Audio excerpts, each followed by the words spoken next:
या बातमीचे प्रायोजक आहे हॉटेल बडे पीर।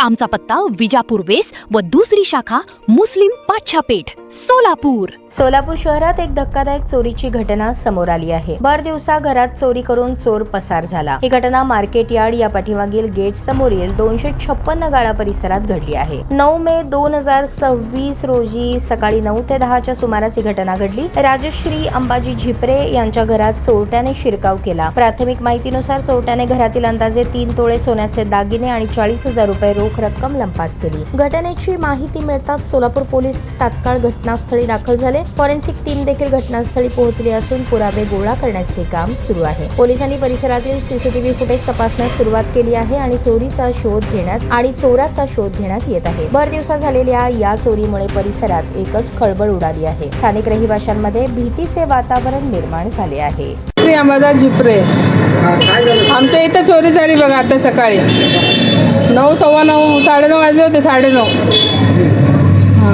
काय काय वस्तू चोरीला गेलेल्या आहेत? पैसे 40,000 होते, 40,000 कॅश गेलाय। हा 3 साडेतीन तोळे सोने गेले। त्यावर पोलिसांना आपण माहिती दिली आहे? हा मग मुलगा नव्हता माझा, सकाळीच गेला होता तो कुठं बाहेर। मग फोन केला, आला मग। काय चोरी किती वाजता झाली आणि कशी झाली काय तुम्हाला वाटतं? हा किती वाजता झाली? सांगायला नाही, 9, 9:30च्या दरम्यान झाली आता सकाळी। कोणी आले होते का बाहेरची वस्तू? कोण नाही, ते आता मुलगा आहे ना, ते मुलगाच बॅग मागायला आला होता एकटाच, बाकी कोण आलं नाही घरात। माझा मुलगा नाही, त्याचा मित्र आहे। इथंच राहते कोपऱ्याच्या घरात, ते इथं कोपरा आहे ना, ते कोपऱ्याच्या घरातच राहत आहे। मग त्याला बॅग दिले तेवढंच, त्यांनी चाला होतं, बाकी दुसऱ्या घरामध्ये कोणी आलं नाही। ताज्या बातम्या पाहण्यासाठी प्राईम महाराष्ट्र न्यूज चॅनलला सबस्क्राईब करा।